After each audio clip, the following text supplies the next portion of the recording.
de sa pratique, parce que la pratique impacte la foi et la perception de Dieu. Wattaqullah wa yu'allimukumullah. La piété est productrice d'un savoir intérieur. Donc c'est simple, mais c'est profond. Donc,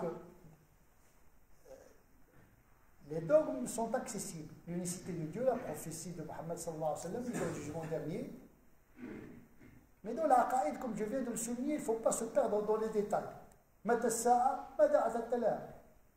Un compagnon qui dit, quand est-ce que la fin au prophète, parce que beaucoup de musulmans aujourd'hui sont fascinés par les signes de la fin des temps. L'Apocalypse, les films américains.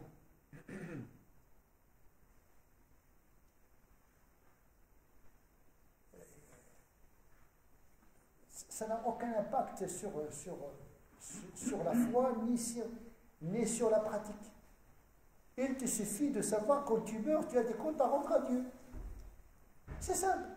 Pourquoi chercher les détails? Adab al-Qabr, il y a le serpent qui vient d'ici, il y a le Munkir, il y a le Nakir. Tu peux te préparer pour Dieu sans croire qu'il y a Munkir ou le Nakir. Ce n'est pas essentiel dans la foi, parce que dans les dogmes, il y a ce qui est essentiel. Au solo, on n'a qu'un foro. L'art du détail, des films, des épouvantes, description du Jahannam. Mais qu'est-ce que tu as préparé pour Jahannam? Pour l'éviter. Les descriptions du paradis, et alors tu vas passer un film sur le paradis, mais qu'est-ce que tu as fait concrètement pour y accéder? Il suffit que tu écoutes un hadith qui te facilite la tâche.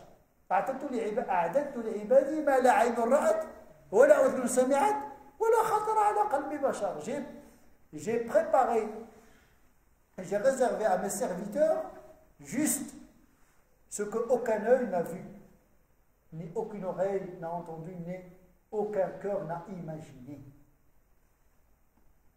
Et le comble du paradis et de la béatitude, c'est d'être dans la proximité divine. C'est ça. Il y a des gens qui cherchent le paradis pour le paradis. Il y en a d'autres qui cherchent le paradis pour accéder à Dieu. Parce que Dieu, il est dans le paradis, d'une façon métaphorique. Le pire châtiment de l'enfer, c'est que Dieu n'y est pas.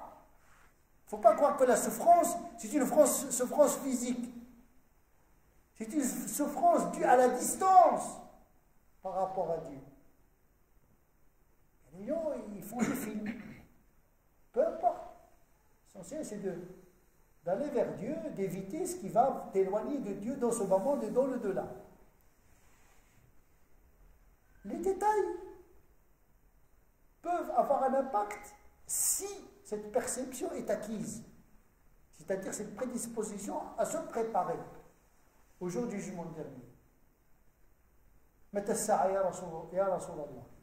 Quand est-ce que la fin des temps surviendra ou surviendra? Et le prophète il lui dire, qu'est-ce que tu as préparé pour ce jour-là? À supposer que voilà, demain c'est... Et tu le sais.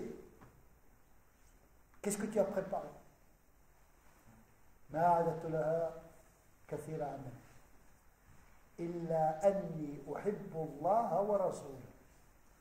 pas fait grand-chose. Sauf que j'aime Dieu et son prophète.